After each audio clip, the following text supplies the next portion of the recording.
Good afternoon, and thank you for joining for the Lions Quest. What the heck? It is Lions Quest session. We look forward to sharing a little bit of information with you today. My name is Joanne McQuiggan. I'm the Executive Director of Lions Quest Canada, and I'll be your presenter for our time together.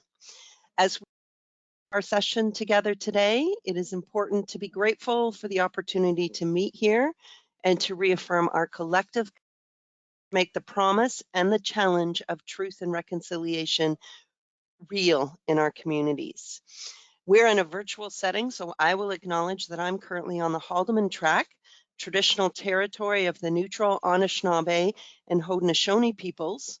This land is part of the Dish with One Spoon Treaty between the Haudenosaunee peoples and symbolizes the agreement to share, protect our resources, and not to engage in conflict. Our virtual gathering place is, of course, home to many First Nations, Métis, and Indigenous peoples from across Turtle Island. So we do recognize their contributions in strengthening and shaping our communities. We acknowledge, honor, and respect these nations as the traditional stewards of the land and water on which we now live, learn, work, and play. To let you know a little bit about where we're heading for our time together, we will start with a little bit of background information about Lions Quest, then some information about our main activities, and finally we'll finish off our time together with how you can help, how your club can make a difference, and how your club can become involved with the program. But as we start, I'm really kind of curious as to why you have joined us today. So I'm just going to launch a quick poll and just check off. You can only choose one of these as to why you decided to attend today. Maybe you don't know anything about Lions Quest and you want to learn something, or you haven't been involved for a while, so you're looking for what's new. Maybe you know a little bit about Lions Quest, but you can always learn. Or perhaps you're responsible for the program in your club or your district and you really know a lot, and so you're just further equipping your toolbox today. This looks like about 60% of you have voted.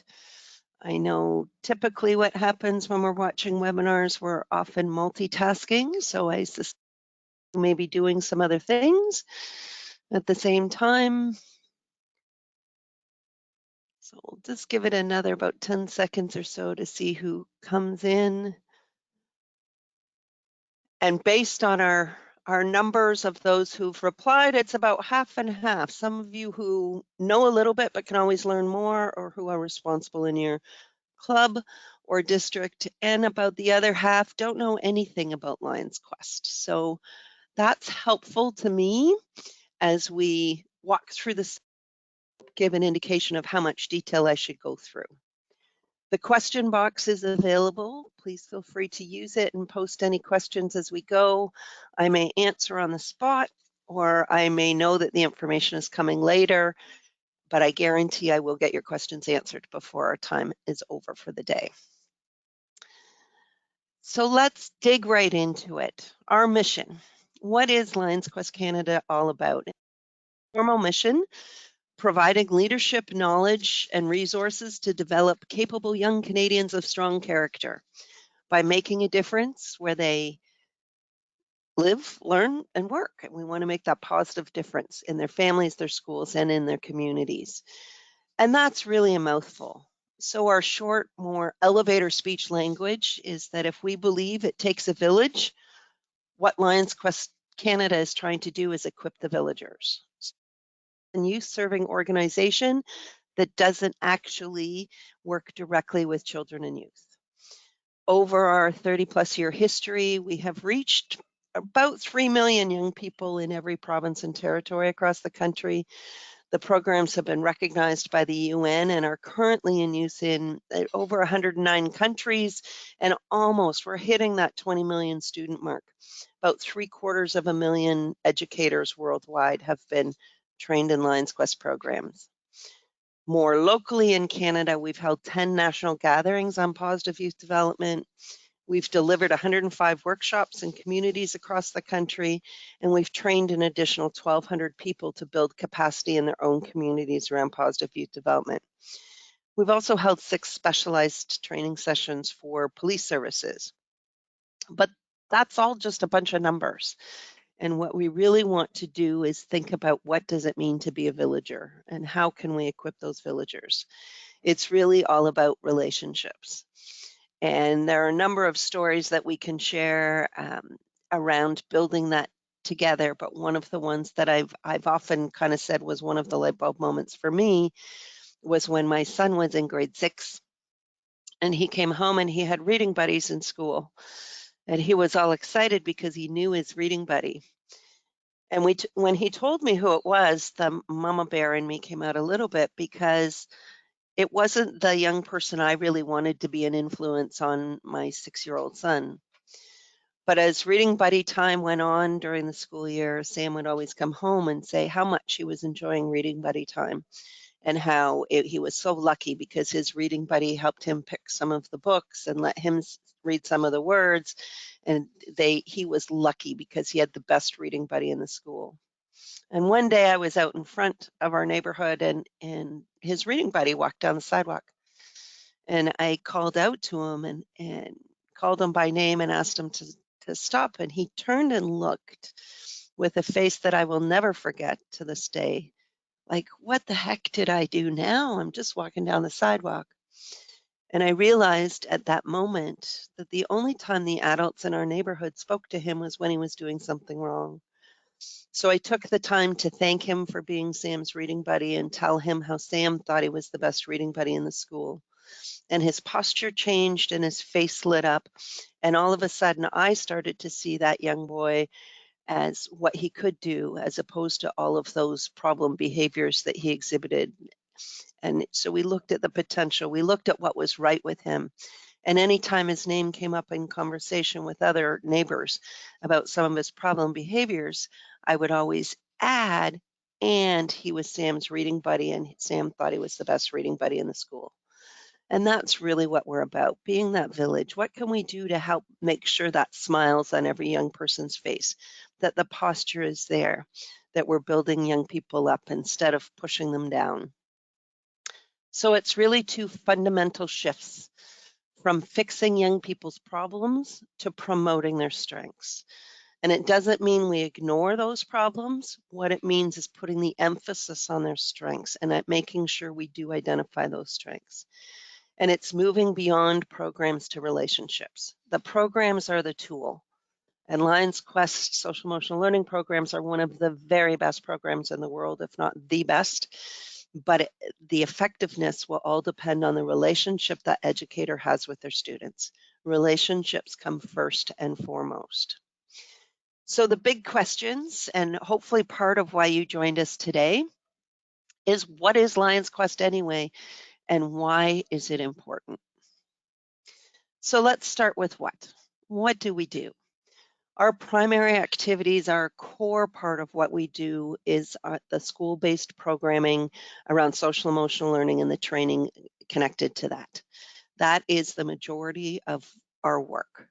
We also have extended that out into the community because we had many people from the community who were reaching out to us to have the same level of training and support for what their work with their youth groups or their Boy Scout troop or their 4-H group, whatever the case may be. So we've done some community-based outreach and training. And particularly in the province of Alberta, but also in some other areas of Canada, we started to build some capacity within those communities for that community outreach piece. We can't be there. We're the person who comes in and supports them for a little bit, but we can't be there all the time. We need that local champion. So we provide some specialized training and support for that group of people. And then we've worked directly, as I mentioned, with police services, predominantly RCMP, but other police services as well, around some customized training for their relationships with young people in their community. And then the last very small piece of our work is resource distribution. So we find some books or other resources that have a similar philosophy to what Lions Quest does, and selling those on our website and through other formats fund our activity. So it's a small part of what we do, but it's all part of that big mission of equipping the villagers. So let's look at our school-based programs first and foremost. And I'm just going to do a very quick overview. We have a full webinar dedicated to social emotional learning in Lions Quest. So if you're really interested in the school-based piece, I encourage you to watch the recording of that webinar. Social emotional learning, the model that you see on your screen, talks about those 5 core competencies in the middle: self-awareness and self-management, those very personal skills. Then we move into the green area, the social awareness and relationship skills, helping equip us to get along with other people. And then finally, responsible decision making, making ethical, responsible decisions for the future. And if we look at those 5 core competencies, they're skills that carry through our lifetime. It's not just something that we need in elementary school or secondary school. These are really employability skills, life skills, skills we need in our Lions clubs and our Leo clubs, skills we all need. Social emotional learning in the classroom starts with that very specific social emotional learning instruction and building the classroom and climate, making sure it's a safe and caring place for young people to learn. Then we start to stretch out to the next circle at the school-wide approach, where we're really building a culture around that, promoting the strengths of young people, the ability to get along, resolving conflicts peacefully. All of that is happening with some school-wide language and approaches. And the schools can't do it alone. So we make sure there are engaging practices for the families so that they are truly part of the process. And then finally, stretching it out to communities. And that's where Lions Quest really has a strength because of Lions clubs helping to coordinate the program, facilitate the program, support the program in their communities, and be mentors for those young people as well. The research behind this approach is part of the why. We know when young people are learning these social emotions, they're going to actually get the skills. We need to teach them in order for them to acquire them.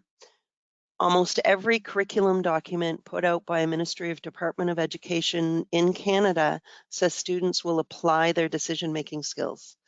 They need to learn how to make a decision before they can apply that skill. So we need to actually teach the skills, and when we teach them, they get them. Young people have better attitudes about themselves, about others, and about the school. They feel good about being there. Their behavior improves, and when their behavior improves, then all of a sudden they can learn better, so their grades go up. Teachers are spending less time on classroom management and more time teaching. So we have seen a very dramatic grade increase.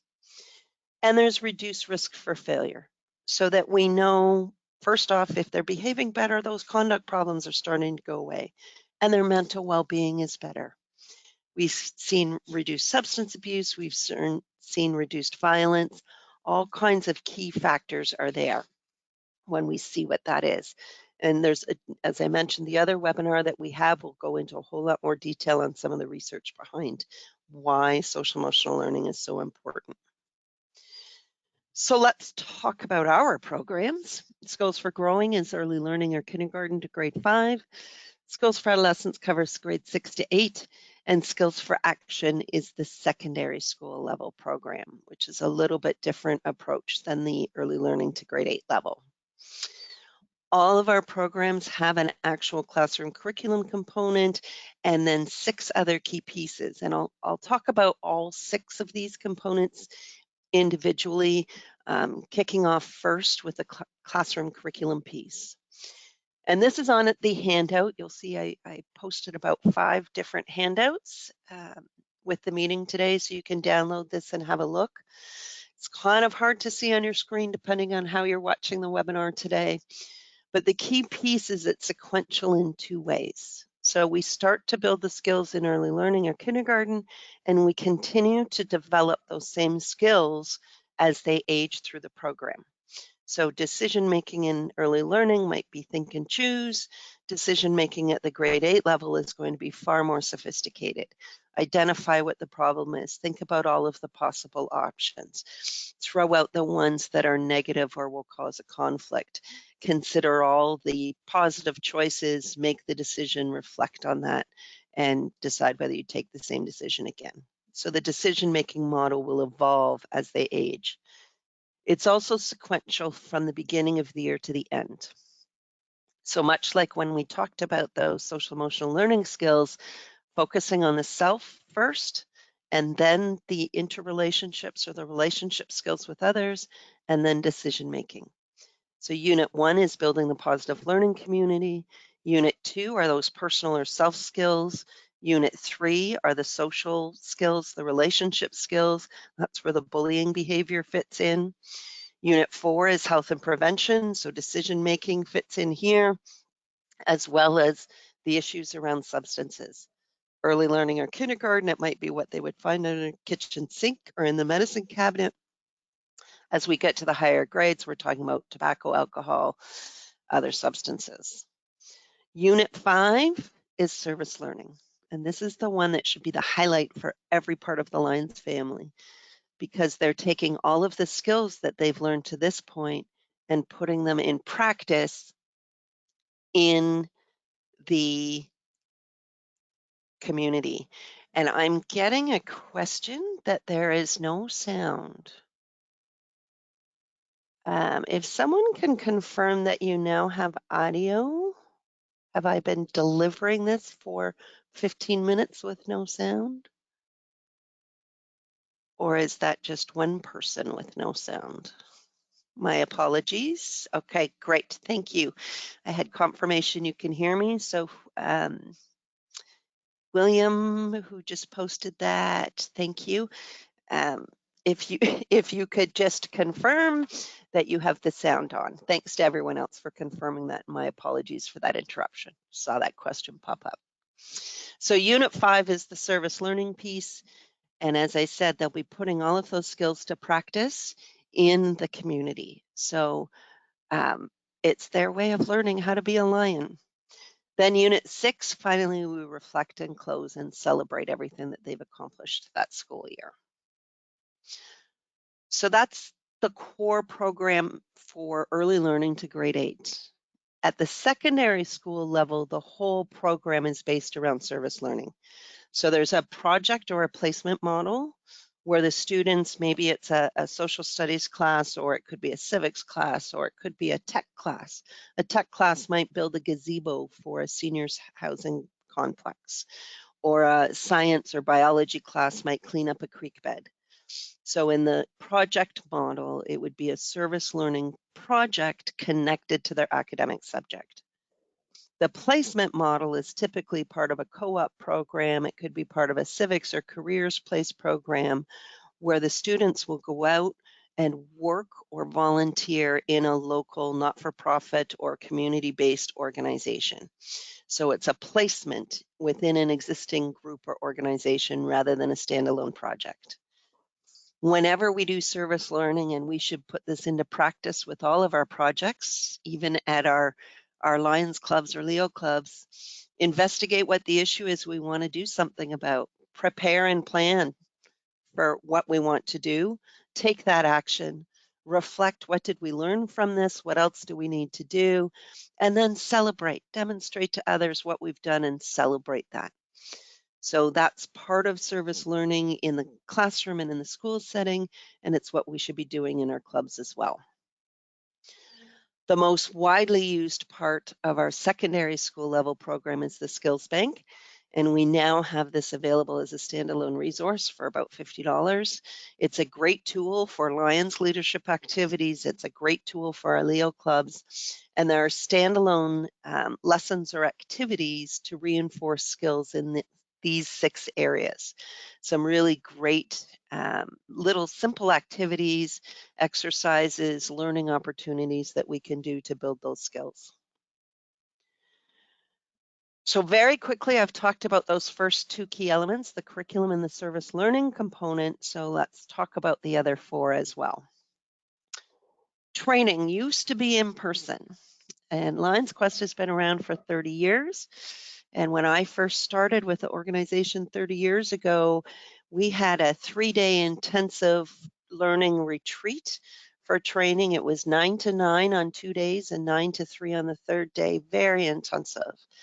And over time, much of what we were helping to facilitate and pass on to our participants at that time has become a regular part of education and just regular activities and regular approaches for our classroom teachers. So we went down to the latest iteration was a 1-day in-person workshop, and then COVID hit. And so we have fully adapted now so that we're offering a virtual training session in 3 parts. So the participants will view that webinar I mentioned, about an hour-long webinar on social emotional learning and Lions Quest, which is part of the talking head part of what the in-person workshop was. And then they'll do some reflection on the material. So we ship them their material in advance. They'll have a chance to look at the resources for one grade level that they receive as part of that training. And we provide them with some reflection questions to guide that thinking in advance of the training. And then they come to a 2-hour virtual session on Zoom, 20 other people.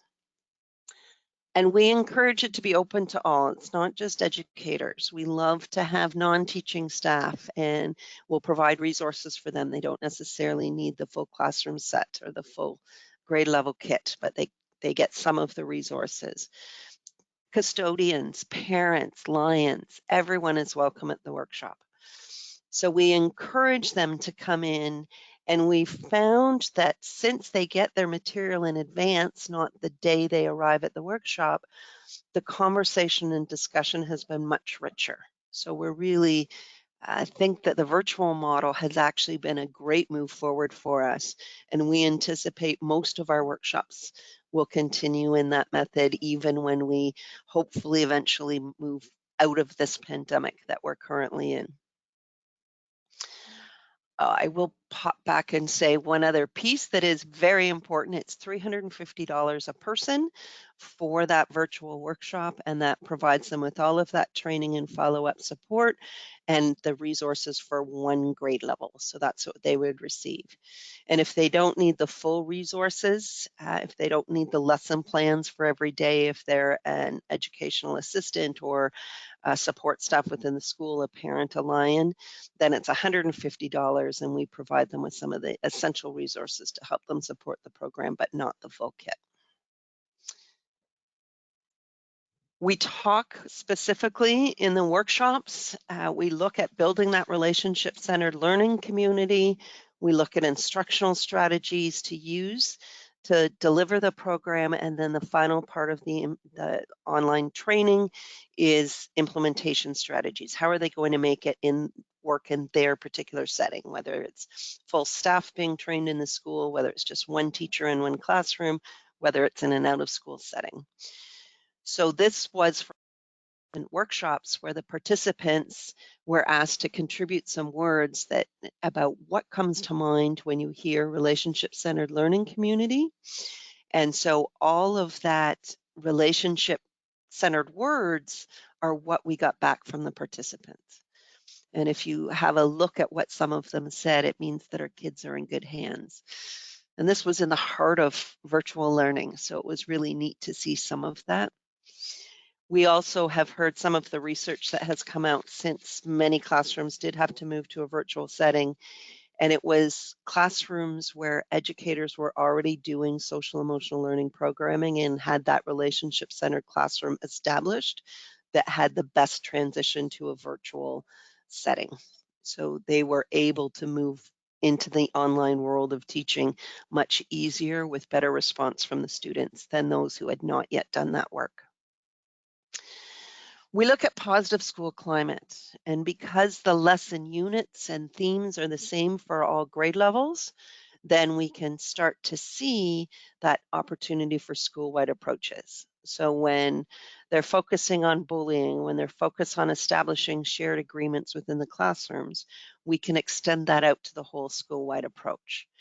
And we have guidelines included in the background material for establishing a formal school climate committee.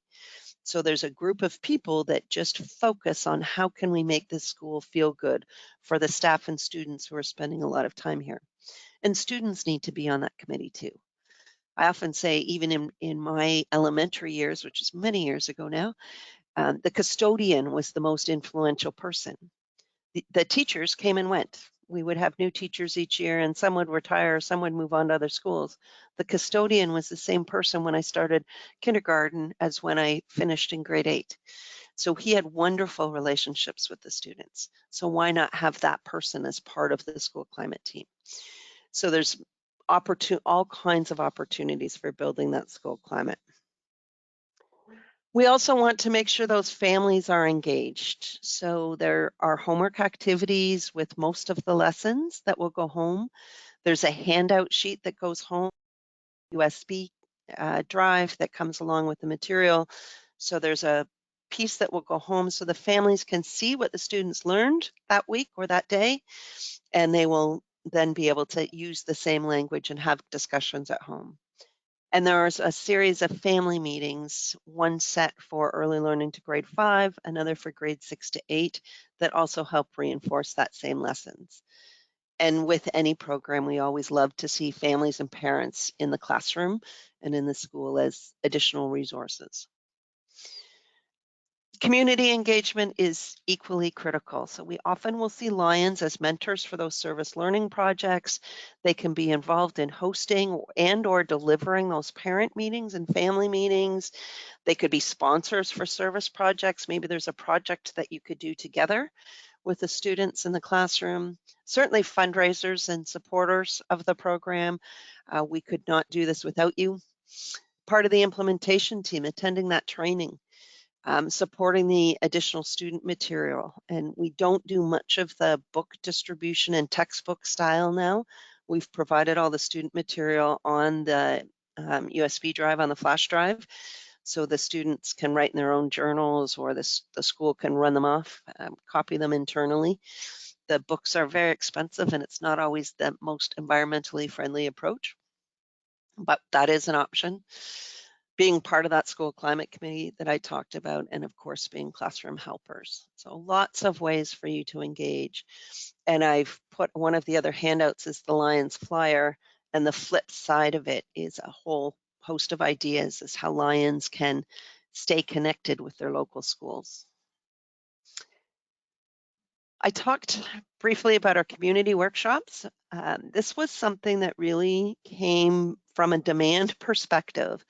We started to see more and more people attending our Lions Quest school-based training sessions who were coaches, for scout leaders, guide leaders, who were looking for the philosophy behind Lions Quest, but didn't necessarily need material to teach a lesson a week for a school year.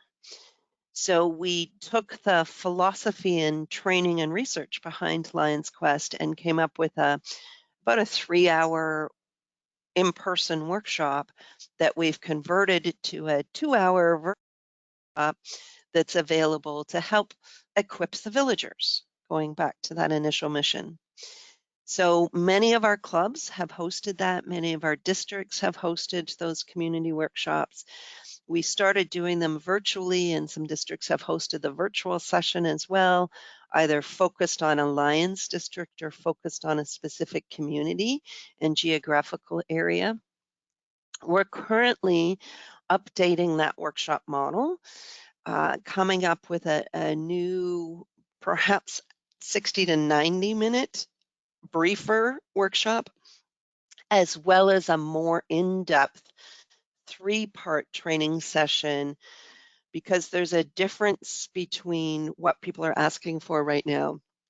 We have those parents, Lions, shopkeepers, store owners, general community members who would like to just have a little bit of information, but don't necessarily want to go into the full research behind it. Give me ideas and give me some tools to just go out and make a difference with the kids I know in my network. And then we have the group of people who work with children and youth in a more professional capacity or more consistent volunteer role, who are looking for a little bit more. So we're coming up with 2 new workshop models for the community, one being that introductory level, here's some quick tools, and the other one being the more in-depth tools, strategies, some of the research behind it, some implementation keys, keeping it sustainable, making an organizational-wide commitment, some of those more in-depth pieces. So stay tuned for that. It will be coming. We're hoping to launch some of it later this fall. This is our goal, going back to equipping the villagers. So it's about building those relationships and focusing on what kids need, safe and caring places for them to live, learn, work, and play, the opportunity to provide service to others, healthy habits, including not being involved in bullying activity and staying away from negative substances and dangerous substances, and finally, hope for the future. And if we can start to instill that in even 1 or 2 children and youth, we will have changed those lives. We will have changed the lives of their families.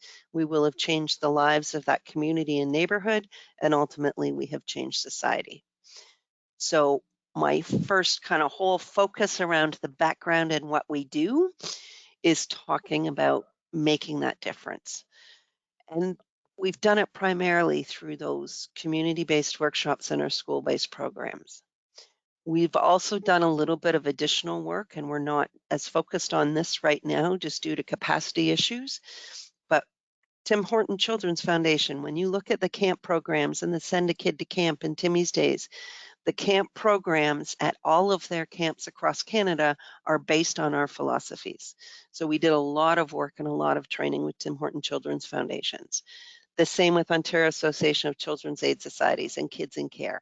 We've done a lot of work with them around training and support for both their intake workers as well as foster parents. Phys Ed and Health Canada, which is an organization that supports phys ed and health teachers across the country. We've done some training and support activities with them. Big Brothers Big Sisters, a lot of training and resources provided to those organizations, such that to this point, they have now embedded that whole philosophy and they're developing their own training. So we kickstart it, and now they're building their own capacity to do this work and continue this work within their organization. RCMP were one of the providers of service, recognized providers of service for their youth officers across the country. Those in Ontario won't be as familiar, but the rest of the country has a lot of RCMP as their community policing services. So we want to make sure they're building relationships with the young people in their community. And we started with them around a substance abuse approach and prevention approach. And lately, one of the areas within the RCMP has been the terrorism, anti-terrorism group. They have a very long name for that division. But basically, they feel when programs like Lions Quest are in place, when we're building those relationships with young people, that there is lower risk of those young people being radicalized and forming or connecting with some of those fringe groups. And finally, Yukon Youth Directorate is one we continue to work with even through the pandemic, where any organization that receives funding from the Yukon Territory government, Youth Directorate branch, has to go through our training in order to be eligible for those training grants, because they want to make sure their organizations have a relationship-centered philosophy and the strength-based approach to working with young people. So lots of neat things that we do. We haven't had as much time or capacity to spend with them outside of our core programs of late, but something that is still a potential out there. And then finally, the resource distribution and number of books. I put the resource flyer in your handouts. The Where's Robert kit is one I will highlight. It's a grief kit that one Lions district actually partnered with 20 years ago after 9/11 to distribute the kits to survivors of people lost in the 9/11 tragedies. And we've continued to share and distribute that across the country. And most recently, last year with the shooting in Nova Scotia and the tragedy that happened there, the Lions stepped up and got all of the grief kits, the Where's Robert kits, to hand out to the young people who were affected by that. Not only the immediate families and the victims of the victims, but also the children in the schools where they lost a teacher, where they lost or where classmates lost a family member, children and grandchildren of the victims of that. So it's one of the fits. So we wanted to make sure that that was out there too. So have a look at the resources. They're also all available to order online. So in our final bit of time together, I want to make sure we focus on you, the role of the Lions family, how everyone can actually step up and make this happen. And it's the Lions and Lions family who have made this program effective in Canada. You are our connection to the communities. We have a staff of 2. We work very closely with our team of Lions Quest district chairs across the country. You are the people in your communities who can help spread the word. I will say LCIF have been extremely generous to Lions Quest in Canada over the years. Lions Quest programs worldwide are owned by Lions Clubs International Foundation, so support for Campaign 100 is also support for Lions Quest, and we have had hundreds of thousands of dollars come back to Canada through LCIF to support Lions Quest. So I always have to give that shout out to LCIF for that support, because we wouldn't be here, we wouldn't be able to have the resource that we do without the support of LCIF. So support for Campaign 100 also supports us. Doesn't mean you can't just support us too, but I will put that pitch in for LCIF. At the district level, so really there are 3 different levels of involvement and things that can happen. At the district level, that's typically where we will see sponsorship for Lions Quest workshops, whether it be for a school or a community. Doesn't mean that can't happen at a club level as well, but typically it's the Lions Quest district chair who's helping coordinate that, who's helping raise funds for it. Now that our training is virtual, it's been a fabulous way to make training happen very quickly and very easily, so that we can pull 2 people from Newfoundland and 3 people from Ontario and 4 people from Alberta, 3 people from Manitoba or wherever, pull all of those people together in one workshop. So you're no longer looking for a group of 20 to 30 in your own community or own Lions district.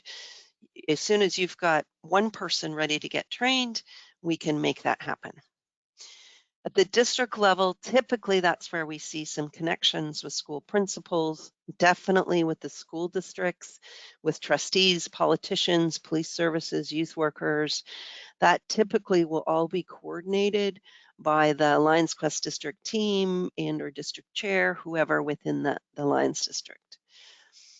Cabinet members should be ambassadors for the program. So the district governor doesn't have to be an expert, but should have some key talking points and some knowledge and awareness of Lions Quest. We're more than happy to provide some specialized training at the district level for that. We can also share this webinar recording with them. Anything that you can do to help ensure that cabinet members are aware of and knowledgeable about Lions Quest is key. And finally, the last piece that typically will happen at a district level are the grants from Lions Clubs International Foundation. So there are different levels of grants that you can obtain, from a $2,000 promotional grant up to a $50,000 US Lions Quest program grant. We provide all of the support to help with those grant applications and reporting that you may need. And we, as I've said, been very successful with that grant program. So that there's a $2,000 one and a $15,000 one that are easy to get, no matching funds. And then the $50,000 one is a matching fund grant, where LCIF will give you $3 for every $1 you raise locally. We could spend a whole lot of time talking about that. If you are interested in the grant program, shoot me an email afterwards or put it in the question box, and I'll be more than happy to provide some additional information. Our Lions Quest district chairs all have lots of information on it as well. At the club level, you're our marketing department. So we really need you to step up and promote to your networks. I said we had a staff of 2 and we have a very small budget. So we could send out marketing material to school districts. We could call school districts. We could do all kinds of fancy stuff to try and reach out to school districts. The bottom line is they're overwhelmed. I talked to a school principal about a week ago, and she said she thinks she averages about 50 email messages a day around social emotional learning. And she said some of them are ridiculous, saying we're selling you this bouncy ball and it contributes to social emotional learning.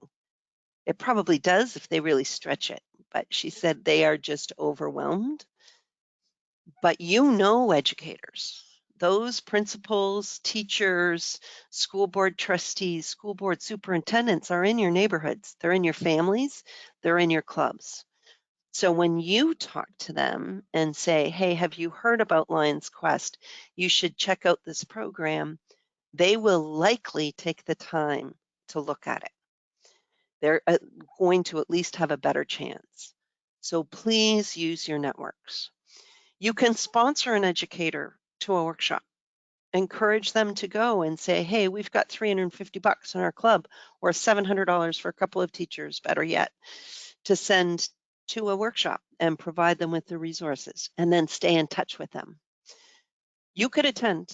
We love to have Lions in the workshop as well. So you could consider attending. $350 if you want the full set of resources, $150 if you just want the key essential resources to support the program.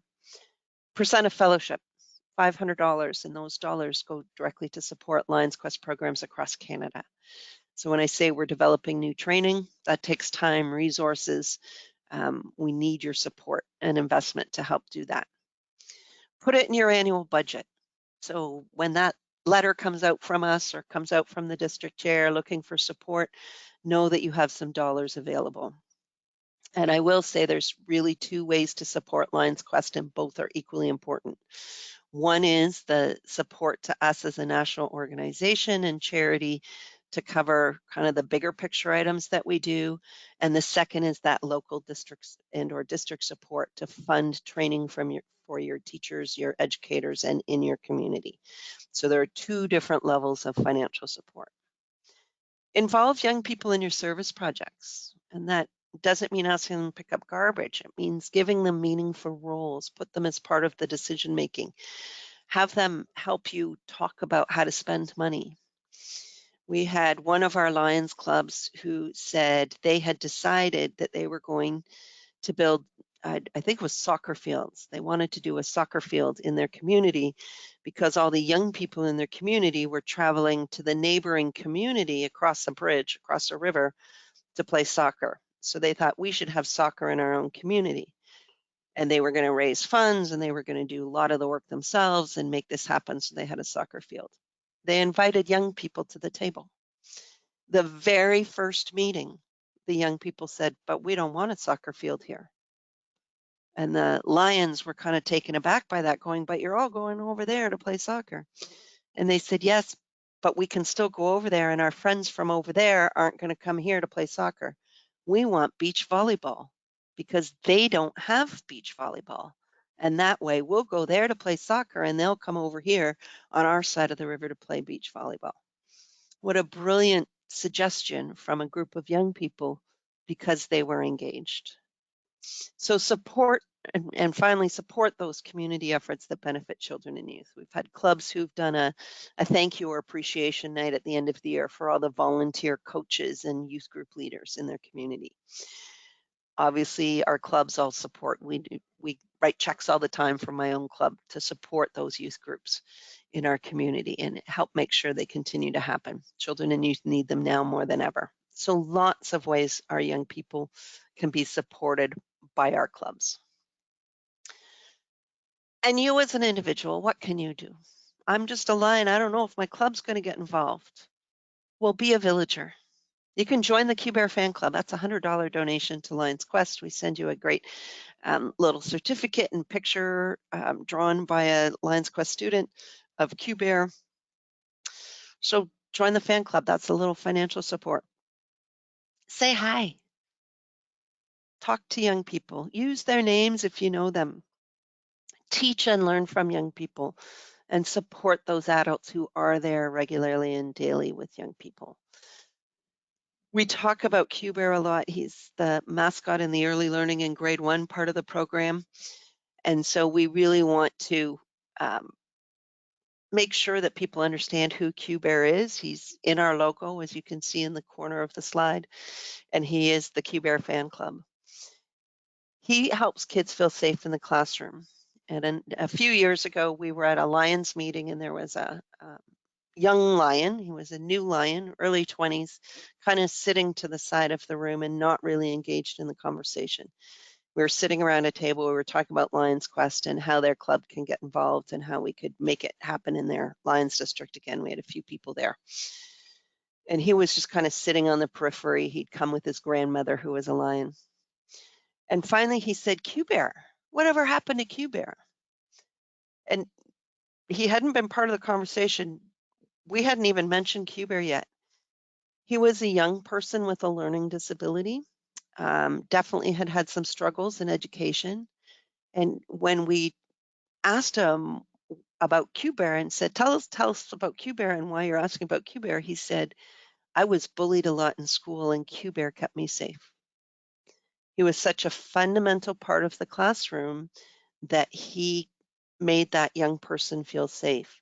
And he helped the other students in his classroom understand why he felt vulnerable and the bullying stopped. So Q-Bear helps kids feel safe. And it's just one of the neat stories that has come out of Lions Quest. What we're trying to do is start that ripple effect. And this quote always hits me, that never doubt that a small group of thoughtful, committed citizens can change the world, because it is the only thing that ever has. So it doesn't matter whether there's one of you in your club or your district or 10 of you, it's each and every one of you who can make a difference and start to step up to make that happen for other people. So we need your help. Here's what we're trying to do this year. We're looking for $130,000 in total donation revenue. That includes our fellowships, Q-Bear fan clubs, club donations, other corporate donations. We'll probably bring in addition, about $76,000 from our school-based training and resources. So when you're paying that $350 to send an educator to the workshop or to attend the workshop, we end up with about $76,000 in net contribution to our overhead costs from that, and about $15,000 in our work we're doing with other communities. Our budget is $210,000. We are a small organization who is doing a whole lot. We hope to train, and we're already well on our way to training 250 new Lions Quest educators this year, which would reach about 60,000 students on average over the course of their teaching career. We're hoping to do about 5 community workshops and have about 40 people participate in that new specialized 3-part virtual training session that's a little more in depth. That's quite achievable with your assistance and support. And we're here to help make that happen. So we have speakers that can come to your events or your club meetings, especially if the virtual can't always guarantee to be there in person. But virtual meetings, it's very easy for us to pop into your conventions, to your club meetings. We can provide you with promotional materials. The Lions Quest district chairs all have a toolkit made available to them. We'll help you with grant applications to LCIF. We'll follow up with key contacts. You don't need to be the expert in the program. You can just have a little bit of information. Start the conversation. Feel free to hand it off to us or have those people give us a call. We'd be happy to chat with anyone about the program anytime. As I mentioned, there are a number of handouts available in the webinar today. You're welcome to use those. Contact us. We'll send you more out, whatever. We do send regular emails out, typically 2 messages a month, one specifically for the Lions audience, and then the second one goes to our full mailing list, including the Lions. And there'll be one of those coming out this week. So make sure you do receive our newsletters. If you don't yet, sign up on our website, and we'd be happy to have you included on that list. Most of you should be on that list because you're here today. And then, of course, our website has lots of information. There will be a new website launch this fall, but it will continue to be a source of great information for you. And then Facebook, Twitter, Instagram, I forgot to put on there, and LinkedIn, our social media feeds have lots of information. So we are here to help support you. So what are you going to do now? What do we need you to do? Share that information widely.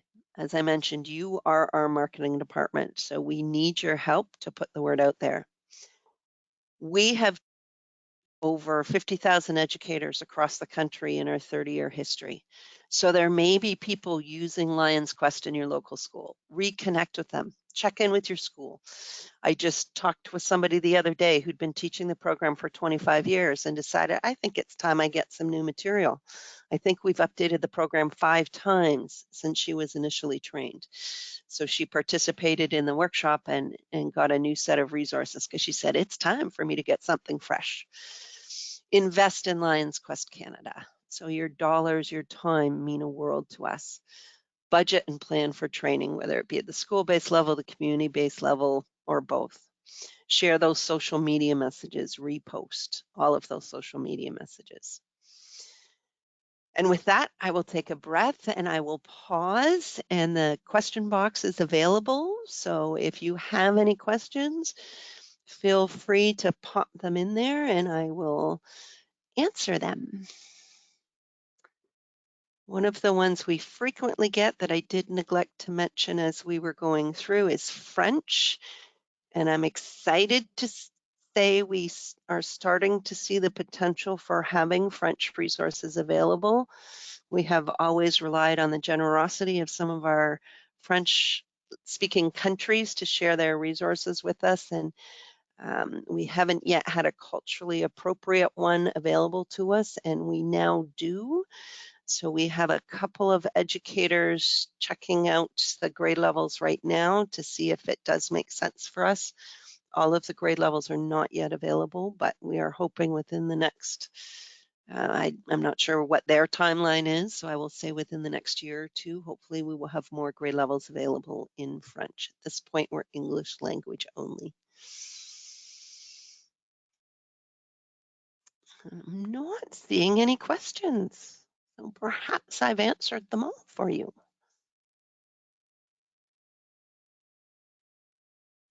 And I still don't see any questions, so I will put up, there's our 800 number. We do work in a virtual setting, so we are home-based. Our 2 staff have been since before the pandemic, but those phone lines ring into our homes all the time, so you can reach us. Our website's a great source, and I do see the question about a standard letter of introduction that can be sent to school principals or school board chairs or whoever. And the Lions Quest District Chair Kit has that standard letter. So it is available. So the best, and actually I'm getting that from a district chair. So yes, it's in your Lions Quest District Chair Kit. And if you're not a district chair and you would like to have the kit, it's available on our website. So you can, I think it's on our current website as well. I'll make sure of that. I will make sure the current version is there, or contact your district chair. They will have copies. There are 2 standard letters, one for introduction to educators and one for introduction or letter of introduction to elected officials like MPs, MPPs, etc. There are 2 templates there for you to personalize and send out. Great. Well, thank you so much for your time.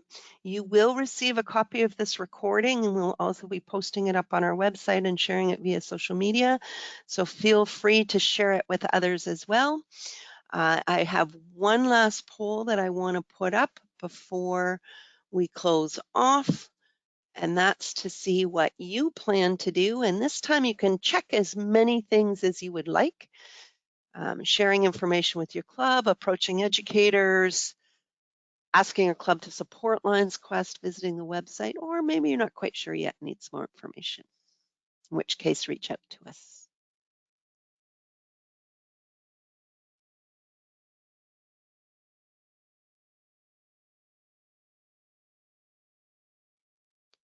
Maybe just a few more.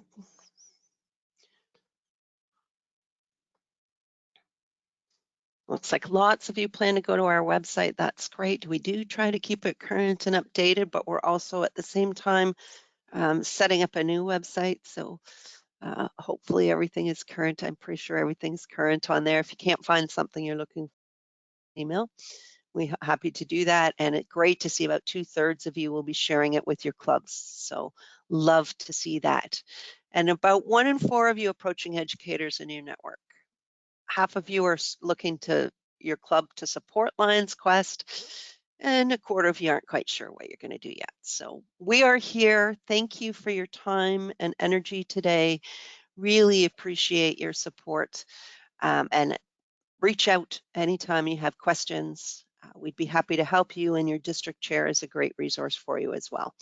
We meet with the district chairs virtually about once a month, thereabouts. So we have a great team of people. If they don't know the answer, we can find it within that team fairly quickly. So thank you for your time today. We wish you well, and we look forward to working with you in the future.